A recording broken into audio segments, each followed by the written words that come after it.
Hello.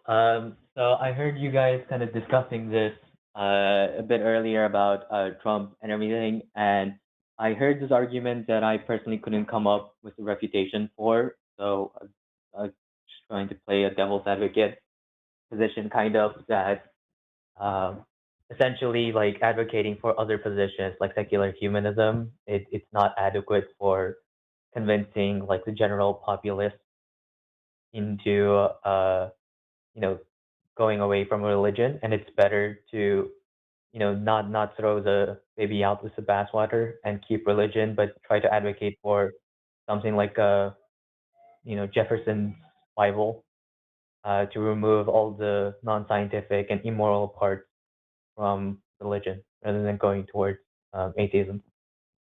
Well, first of all, what makes you think that they're separable? What do you mean? Well, the kind of Christian that I was, for example, uh, would never. Oh, I guess what you're trying to say is that you would prefer the kind of Christian that I was to try to convert me to a different type of Christianity, as opposed to convince me that Christianity's false. Right, like towards a very progressive view, but religion is still necessary. You can't get rid of it entirely, or it's not good to. Oh, so are you, I'm confused. Is this just a what if on your part? Um, as, hey, what if we need to keep religion because atheism and secular humanism aren't going to convince people? Or are you asserting that that is the case? I'm asserting that it is insufficient to convince people, um, To convince people and of yeah, what? that's it. To convince people of what? To to convince people to to no longer believe in religion. I'm not trying to convince people to no longer believe in religion, and that's not the purpose of secular humanism. Secular humanism is about how we should live in this world, even whether there's a God or not, because we don't get to rely on that God to fix our problems. So, what problem are you trying to solve that you think secular humanism is insufficient for? Because I don't want to keep something that isn't true just because it's useful. Right. So that's why I don't think the topic is completely like I'm not trying to convince you guys of religion, like the topic of the stream, but like Ayan Hirsi Ali had that famous article that it's better for people to believe in religion. So in Well, see, you see, know Ayaan Hirsi Ali is a fraud in a right wing think tank who left Islam, hung out with atheists for a while, and then decided to become a Christian because she found it was she's convinced that it's going to be more effective in her desire to fight Islam. I don't have a desire to fight Islam or Christianity. I have a desire to fight irrationality and lies across the board. And so I'm only going to believe things for which there are good reasons. And I'm never going to advocate for the comforting lie. So even if Christianity is more effective in opposing Islam than atheism, that doesn't change my position at all because my position isn't about what is more likely to convince people. It's about what is demonstrably true. okay, but what about like not your position specifically? Like, what would you want for everyone else? I would like for people to care about the truth again. Do you think that it's pragmatic to believe that like the majority of other people would? I don't know what you're asking. You asked me what I would like, and I said I would like for people to care about the truth again, to believe things because they're true, not just because they're convenient or comforting. So I don't think people would do that. Most people would do that. Well, I don't care what you think they would do, and I'm not even necessarily convinced that I should care what they would actually do. Um, we need to convince people to care about the truth. If people don't care about the truth and they don't care about sound reasoning, are you just going to give up? Or do you try to convince them to care about the truth and sound reasoning? I think, what if it's a futile attempt and that it's better to just try to pacify them with a, a toned down version of Yeah. religion rather than I think that trying to is an go like all the way to incredibly the other side. I think that is an incredibly arrogant and condescending position that pretends that it infantilizes everyone else. It's like, hey, Paul, you and me, we don't need that God stuff, but all these dumbasses who can't buy into the truth, who just can't be moral if they don't think there's a God looking over the shoulder, they need religion, so we should do that. You'll never convince me to do that, but at the end of the day, even if it turns out that's the most effective way, it's still not true. And it's an admission on your part and everybody else's part that you're willing to advocate for a comforting and effective lie. I'm more willing to do that than you are to stand up for what's true. And I won't do that. Then would you disagree with, for example, the famous Karl Marx quote that, religion is opiate for the masses, and also, Yes. Voltaire famously says, Yes, I'm not, yes, yes, an yes, atheist. I disagree. Yes, I disagree with those, and I don't give a fuck. Citing what somebody else thought about religion and what they thought was effective is irrelevant. So, Bill, do you think there's a true religion, or are you just saying they're probably all not true, but we should keep using them for convenience? The latter. Okay. Well, then it's strange because I mean, you weren't listed here as theist or atheist, but I have no interest in having a back and forth about what you suspect might be useful and what I suspect might be useful. I only care about what's true. And so if you're not advocating for the truth of religion, um, I don't have anything else to add to this, Paul. Well, I Don't guess, you Bill, I think was that wondering, Bill, when you're trying to say, hey, let's push a softer version of the religion they already hold, and it doesn't matter what's true or not, are you suggesting that the argument that we would give to extreme versions of religion we would lie to them to move them to be more progressive, or that we would attempt to make them care about truth in order to become more progressive? I don't think it would involve lying to them. Um, we would try to advocate for them to strip away parts of the religion that we disagree with the most. On what basis? On what basis would you convince a fundamentalist to move toward a more progressive version? What would you I appeal to? think some of what you guys have already been doing is great, like, talking about slavery in the Bible, but I think trying to tell people to leave their religion wholesale and, believe that no God exists, that's like too big of a step. And I know Matt said that that's a condescending view, and I It completely is. agree with that. But But Bill, you're not answering my question. I'm saying let's forget this whole, and frankly, Matt or I have never attempted to deconvert anyone, although like this is the home run to get someone all the way deconverted. It's always just, hey, is this bit true, is this bit true, is this bit true? I've never hit a home run where even though I get people every day in my comments saying, hey, you helped me discover things. It's never that home run. You didn't answer my question. What tact do you use? What tactics are you going to get? And are you saying that we don't try and convince them that a more progressive version is more true? Like, what's the appeal to the fundamentalist?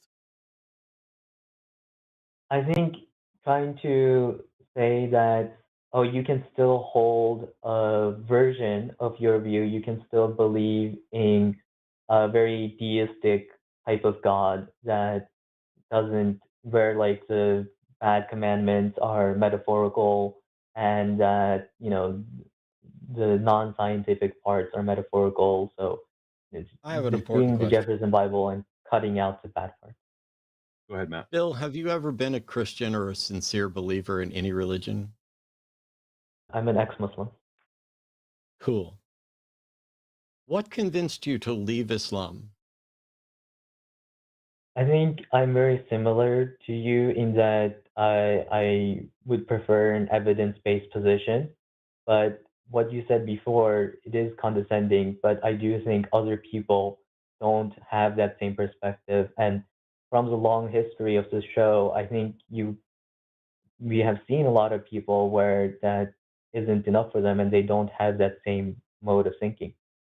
Okay, see, you keep coming back to reasserting your useless and irrelevant position, and it's incredibly condescending. And your proposed alternate solution is one that I think I'm going to go ahead and go out on a limb, and I'm going to bet that I speak on behalf of Paul and myself. We, as former fundamentalists, would not have ever been convinced to stop believing in a God and stop participating in our religion just because somebody offered us a softened, watered down version. I would have called that out, as I did when I was in the Navy, as a fake version of Christianity. Either there's a God or there's not. And either the Bible is representative of what the God thinks or doesn't. Either the Quran is representative of what that God thinks or doesn't. The notion that, especially when you're reading something like the Bible, where it says, let God be true and every man a liar, when you start considering this, oh, you don't have, the Bible doesn't, or the Quran doesn't necessarily mean this when it says that. You can softball it and do it this way. Not only would I have wholeheartedly rejected that as heresy and fought against it, but I think you're overestimating how many people you're likely to be able to convince using that. What evidence do you have that you can come up with a softened, watered down version of religions that is sufficiently soft that it works as a way out for fundamentalists? Okay. So I don't have like a specific source for this, but for example, in Islam, I know that there is more people going towards the away from the hadith and going only like Quran only. So hadith has a lot more of some more extremist positions, and I know Quran also has a lot of bad parts, but hadith is like more extreme. So when theists find that those positions are indefensible, and what a lot of the hadith is a part that kind of talks about Muhammad marrying 6-year-old and all of that. So they hear these arguments, so they go towards a softer position. And I think that when they do that, it it's kind of easier. Okay, I'm fine with the notion that there are better and worse versions of religion, but the same pathway that leads that could potentially lead someone from fundamentalism to a more liberal version of their religion is also a pathway from the more liberal version of the religion into fundamentalism, which is the shift we saw with regard to Christians in the United States after 9/11. It's also the shift we've seen in the broader Muslim community outside of Muslim controlled countries. The Muslims in the United States, especially the populations like up in Dearborn, hey, they're getting tattoos and they're drinking and they're having fun and they're not following this. And they're just, the laffy taffy, jokey Muslims, the good Muslims next door. And except that's not what's happening in the UK and some other countries. But this is why if you build someone's foundation for their beliefs on a lie, how do you fix it when they figure out it was a lie? Well, I thought the point was, as an atheist, we don't say that it's a lie, because to say it's a lie, you'd have to say it's No, no, no, no, untrue. Bill, We just say Bill, there's Bill, not enough Bill, evidence. Bill, Bill, Bill. You misunderstood what I meant by the lie. The lie is you manufacturing a fake version of the religion that is softer. That is the lie. You're basically writing Quran 2.0, Bible 2.0 by creating constructs around it, acting as if they're coming from God when they're not. They're coming from you. That's the lie. Religions may or may not be a lie, but they haven't demonstrated that they're true. This is why they persist, and your attempts to dislodge them with something you've manufactured, when people find out you've manufactured it, what do you then use to keep them from going back to more fundamentalist versions? I don't know what you mean by that I manufactured it, in that, so for example, for any specific religion, we can point to the inconsistencies in the religion to say that the God What of the that fuck do you specific think I've religion, done for 20 fucking years? sorry? There's nothing about pointing out the inconsistencies in a religion that any way require you to say, hey, let's soften the religion and give you a softer, comfier side of Sears. The thing that we should be doing, if you get people who actually care about what's true, when you point out the conflicts and the contradictions in religion, they should leave that religion. Now, they may not, but I mean, what do you want to do differently than what Paul and I want to do, which is to advocate for skepticism and humanism, scientific, rational conclusions? What is it you want to Okay. do? Because the only thing you've come up with so far seems to be, hey, let's keep the comforting delusion part of this and just make it so they don't have to be assholes on behalf of their religion. But as a secular humanist, you not only don't have to be an asshole on behalf of the religion, you don't have to be one at all. And you Okay. don't have to have a religion. As an atheist, I think, have you been asked this very popular question that, oh, if you're an atheist, you don't believe in God, why don't you, murder and steal and do whatever you want? I think that's a very common Yes. question, right? Yes. Okay. So I think, like, our response is we have a conscience that prevents us from doing it. But the fact that so many religious people ask us that and ask me that kind of points to me that if they didn't have that barrier, that God or the commandment preventing them from doing That's so, because that they would be you're doing that. that's because you're incredibly arrogant, Bill. People can learn. Hmm. You are assuming that people can't learn. You're assuming that people currently entrenched in religion who ask questions like that cannot learn. And yet, go listen to, I mean, Penn Jillette, who's problematic on some stuff, gave a brilliant answer to that when asked, what's stopping him from going, as an atheist, from going out and raping and killing as much as he wants? And Penn's answer was, I do go out and rape and kill exactly as much as I want, which is zero. Yeah, I know that clip. Okay. But Well, my isn't answer the is fact that different. other people are My asking answer is that the different. It's because my ethical system is based on an understanding of game theory and empathy and the recognition that we have to share space and be cooperative.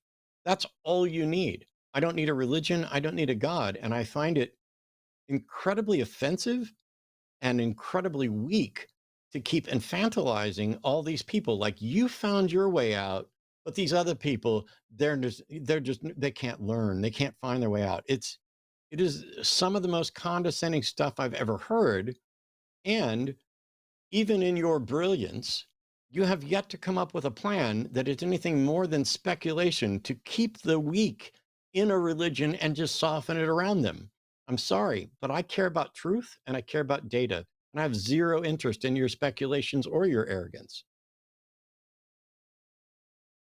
well, I think that yes, this is definitely speculation, and we might, need more research into it. But the one of the causes of, or people have speculated that the cause of the nationalism is that new atheism kind of brings a wrecking ball to religion, but doesn't put anything concrete in its place that's kind of I'm like a not interested. unifying. I'm not only not interested in your arrogant speculation, I'm not interested in listening to you sit around quoting other people's arrogant speculation. Okay, yeah, I suppose I don't have any evidence for it, but But is it not true that to move someone from a fundamentalist position to a more progressive position, that you need to pick apart the reasons why they're holding on to the fundamentalist position, i.e., the inerrancy of the book or the divinity of the inspirer of the book? Like, do you, before someone sees a reason to progress that way, do you not need to chip away at the truth claims of the fundamentalist version? I do. I have tried to, for example, convince family members or friends about this, and I can point to all the inconsistencies and the scientifically inaccurate parts and move them towards a version that's closer to deism. But it's almost impossible for me, at least. Maybe I'm just not rhetorically gifted Well, in I that mean, way to push them from deism to atheism. let me just take the pressure off you. A family member is the least likely person to change someone's mind about religion. That's just you're too familiar. It's too familiar. Don't put that burden upon yourself. If I heard you correctly that you were talking about family members, that's just the least likely person. You may need to count on other people for that. Second of all, I think you affirmed the answer to my question, which is that in order to make someone think that a progressive version is more appealing, you do need to undermine truth claims about the fundamentalist version, right? Because the fundamentalist version, if you're holding on to the truth claims of those, you see, as Matt pointed out, you see no reason to move to the more progressive version. Would you agree with Right. what I said there? And when they get to that progressive version, they kind of say, "Oh, I this just makes me feel good," or "I have faith," and I don't have Yeah, anything to that's fine. respond.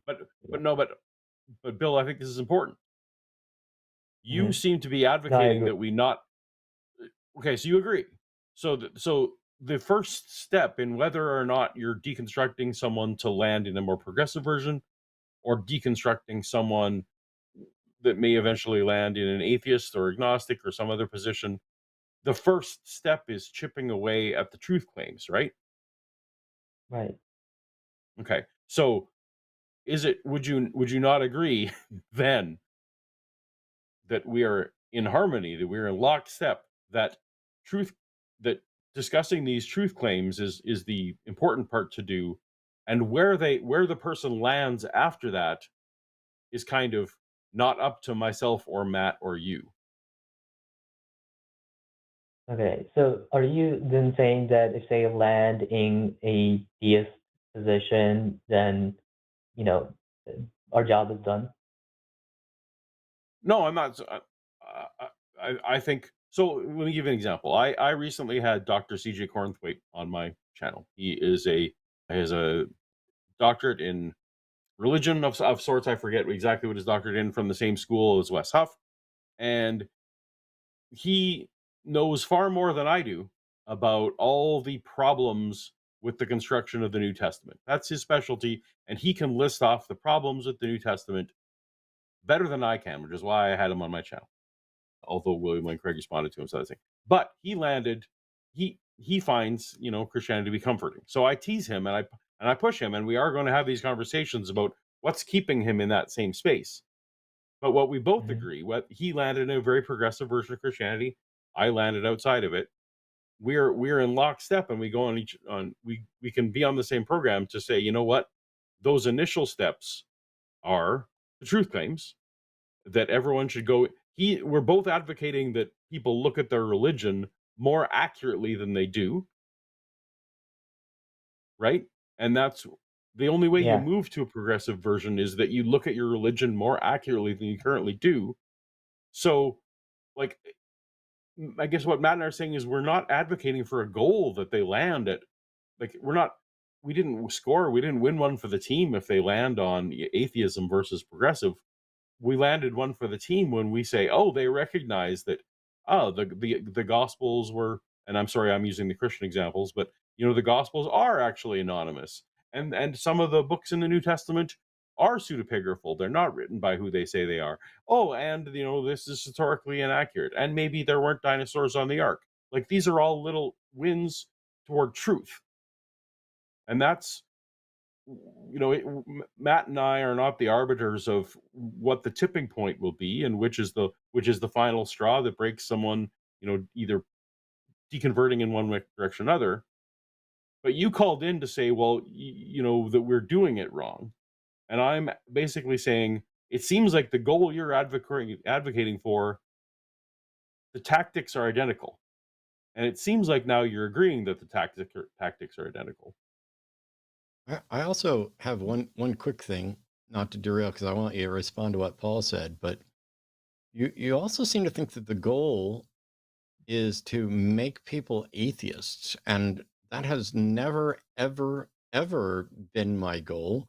My goal is to get people to care about truth. And if in fact the religious claims aren't true and aren't demonstrably true, then I think it is a mistake to believe them. And that's true not just for religious things, but for everything.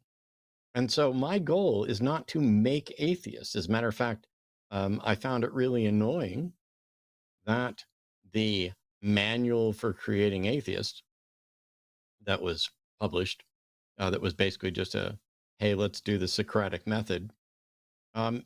isn't actually a manual for creating atheists, and creating atheists wasn't and shouldn't have ever been the goal.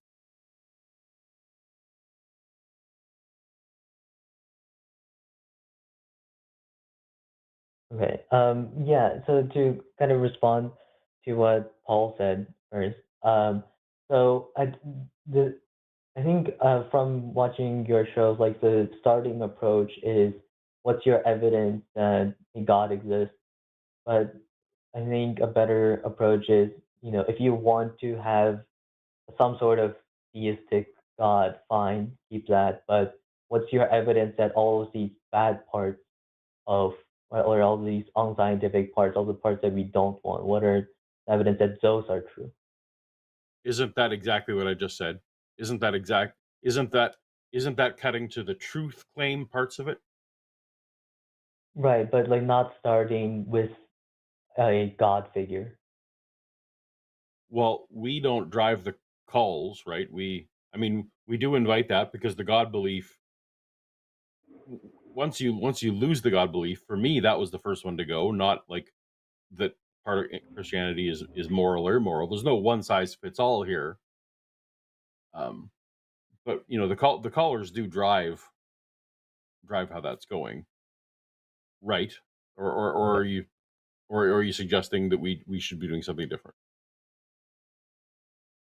No, I think you guys are right. You've convinced me. I think yeah. Because this isn't a goal, or like this the channel purpose isn't we're, we're making atheists. The channel Yeah. is, what's your truth claim? And if the truth claim is God, great. If the truth claim is the Quran is inerrant, great. If the truth claim is, Jesus walked on water, great. Like we're calling in, asking for what people think is true. What do you believe, and why? And it, I think we're on the same page, Bill. I just wanted to make sure that we are. Right. So if someone, for example, says that they believe in a deistic type of God that doesn't interfere with human affairs too much, then there's no problem with that. Well, I have lots of problems with it. I think it's an incredibly stupid position to claim that you believe something that you simultaneously believe is undetectable. A deistic God does not manifest in reality in any detectable way. So deists are among the most ridiculous positions advocating for them being able to detect the undetectable. But when it comes to What what sort of positions they're going to take with regard on behalf of that deism, you can't get from deism to God doesn't want gay people to get married or have sex. You can't get from deism to we are God's chosen people and we need to bomb and destroy these people. So, from a broad harm perspective, deism is definitely less harmful, but that doesn't make it any more rational. As a matter of fact, I would argue in many ways it is less rational, but it's kind of a useless, less impactful proposition, if that makes sense. Right. I completely agree with the second part, but about the first part, what if they say, "Oh, it just makes me feel good"? I think it's not, So it's instead of claiming that they've detected the undetectable, they've decided that they're going to say they don't care if it's true. They just want to go with what makes them feel good. I think that's similarly irrational. The processes in your mind that lead you to conclusions do not exist only for that particular proposition. So when you train your brain to reach flawed conclusions on one subject, the likelihood that you will do it for other subjects increases as well. How long is it going to take before someone says, hey, I don't have to justify a deistic God, it just makes me feel good? Because first of all, there's no reason for a deistic God to make anybody feel good. Why would a God that never interacts with reality make you feel good? It's bizarre. But if you're going to believe something because it feels good, that is a slippery slope that can lead to anything. It could lead to Muhammad is God's prophet. I just believe that because it makes me feel good. I believe that we should put women in bags and not allow them to drive, and that it's okay for us to bomb people and enslave people, all just because it makes me feel good. It's one of the things where the people on the right were doing this constant, the facts don't care about your feelings. They're right. The facts don't care about your feelings, but I do. I care about people's feelings. I care about empathy. I care about humanism.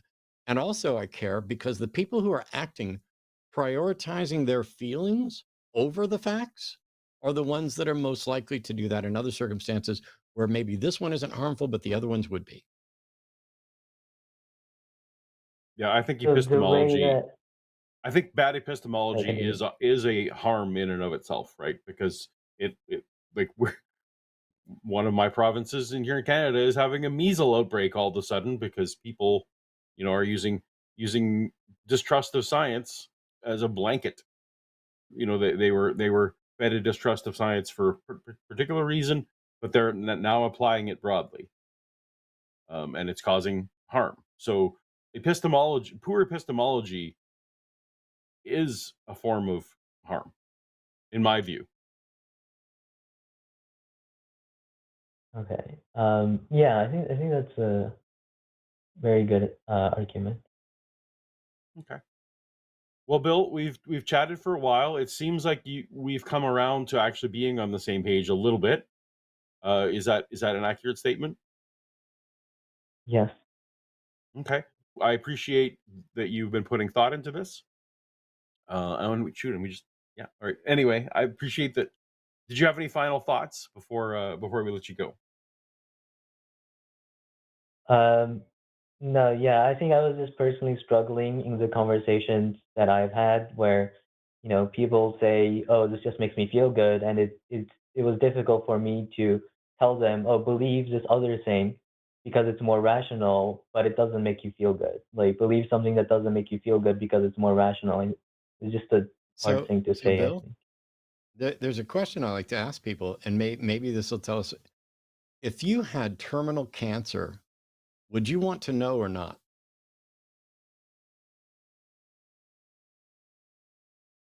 Like incurable? Yeah. Yes. I don't think I would want to know. Okay. I would. And this is one of those areas where I recognize that I might be the weird one. Because I've had conversations with people who absolutely would want to know, and I've had conversations with people who absolutely wouldn't want to know. What I can say is from my completely armchair, anecdotal, biased, or sample size, the overwhelming majority of people who've told me they don't want to know are either theists or still toying with some notion of an afterlife. Although I've met plenty of dyed-in-the-wool atheists who say this as well. I absolutely want to know. I want to know as many true things and as few false things as possible. If I only have 6 months left, that's going to fundamentally change how I spend those 6 months. It's going to change, and it shouldn't. We should probably be living all of our time as if it's going to be up in 6 months, but then we would just destroy the world. We have to plan for a future that's longer than that and then be surprised when it gets cut abruptly short. But if I have a terminal illness and have 6 months to live, I absolutely would want to know because there's things I would want to do differently knowing I was going to be dead in 6 to 8 months than I would if I continue to think I might make it to 70, 80, 90, or 100. Right. So this is a common philosophical question. Is it better to know or not to know? Like, is ignorance bliss? So you're saying that that's a position that you hold personally, but would you advocate for other people to hold the same position, that to know is better than not to know? No, but I would encourage people to care about the truth. And if I knew if you, it's like if I knew if you were terminal, Bill, if I was your Hmm. doctor and you said, I don't want to know if I'm terminal, I would not tell you. I would not impose my view onto you. But if I knew whether or not you were terminal and everybody around was telling me, including the government, that it would be potentially harmful for me to tell you, and you told me that you wanted to know, I would fucking tell you because I respect the individual's autonomy and dignity. And so I'm not in the business of trying to impose any of my views on anybody. This is the fundamental difference between something like secular humanism and religion. Religions change mind by conversion and coercion. Humanism changes mind by discussion, data, debate, that sort of thing.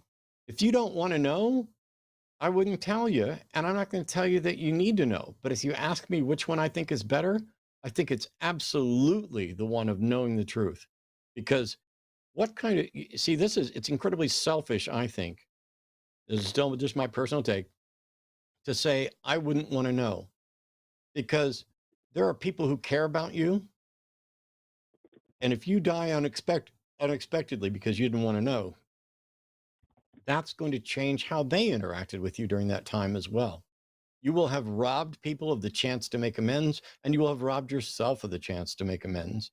You will have focused on trivial things and gotten angry about things that don't matter. There's a reason there's a song called Live Like You're Dying. It's because in addition to recognizing that you could make arguments either way, something fundamentally changes in some people when they know they're terminal about how they view things. And that's why my friend Dave Warnock, who's previously on this channel with his dying out loud stuff, he's got ALS.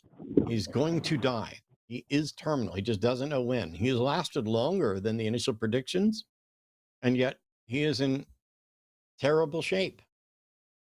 And yet he is sitting there as a hero to me and others for being the type of person who's not only wants to know, but wants people to know that they wanted to know and wants to tell people what it's like facing that head on so that other people can learn from his experience and make that decision on their own. This isn't about forcing anybody to do anything. There are some studies, and I don't know if you know, like where people's political positions are more based on their social circle and their emotions and like knowledge and like logical arguments. Have you heard of them? See, you keep coming back to this. I don't care But what I'm studies thinking you've that, seen or what the point is. It's really strange.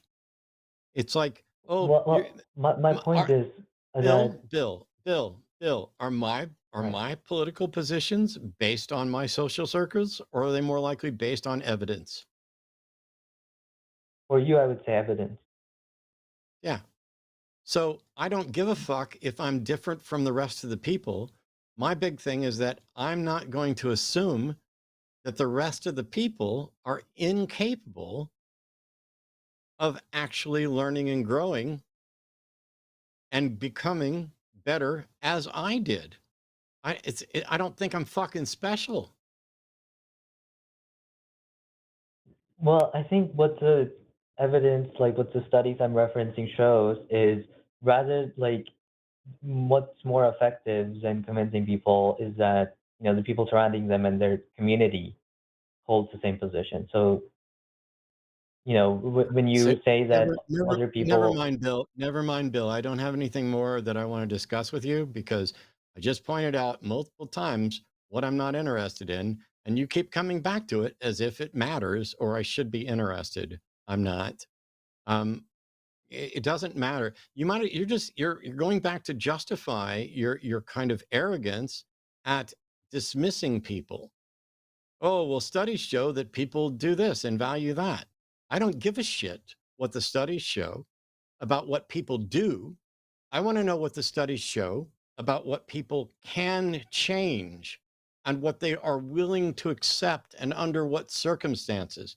The fact that most people have been lied to, the fact that most people don't have the tools needed to figure out how to discern those lies, the fact that we have a rise in people advocating for flat earth, the fact that we have a rise of people advocating anti-science positions, that they're willing to elect a felon and pretend like what's obviously true and right in front of their face isn't. That is about the psychology of groups and people in the current environment. That doesn't tell me anything at all about how to fix it. You're not trying to fix it. You're trying to alleviate the harm, and you have no way to demonstrate that what you want to happen could work at all. I'll stick with the truth. Okay. Yeah, I think you're right. Yeah, that people would be able to come to an approach, an evidence-based approach. But it's really hard, I think. Yeah. I think your instinct is right, Bill, that you do if people say that they don't care about truth, then I think the first step is actually convincing them to care about truth. And I think it sounds like you're agreeing with that. Because if you're talking to someone who doesn't care about truth, you know, you can you can move, sure, you could move them to different states or move them, but that's not we're not adjusting people's we don't have the power to change someone's social circles or those kind of things, right? So if they don't care about truth yet, step one is make them care about truth. If some of the other things fail. So Bill, I'm going to give you just again the last thought before I let you go. Right. So yeah, I think I was wrong in thinking that like logical arguments aren't as powerful as emotions and people's social surroundings. But the best we can do is try to present arguments and evidence and hope that they appreciate those more than emotions. I hope so. Okay. Thanks, Because, Bill. if I ran across a kid and that kid was having difficulty making sense of reality, my instinct is to do everything I can to help them get over that so they can actually engage with reality. At no point is it ever my instinct, or do I consider it a justification or justified position to say, well, they're having difficulty coming to grips with reality. So they're weaker than me and everybody else who came to grips with reality. So let's give them a better delusion. I mean, I can see circumstances where there are people whose mental state has them so dissociated from reality that something like that could be useful. But I think those people are more likely candidates for institutionalization and protective stuff. I don't think it represents a significant portion of the population. I think I have, despite the world I live in, which is really weird now, I still think I have a little bit more confidence in humanity in general than you do, Bill. But I appreciate that you're looking for something, and hopefully we can find something. But I don't. I'm not going to sacrifice the truth. Right. All right, Yeah, thanks. thank you so Thanks for much. calling, Bill. And thank you.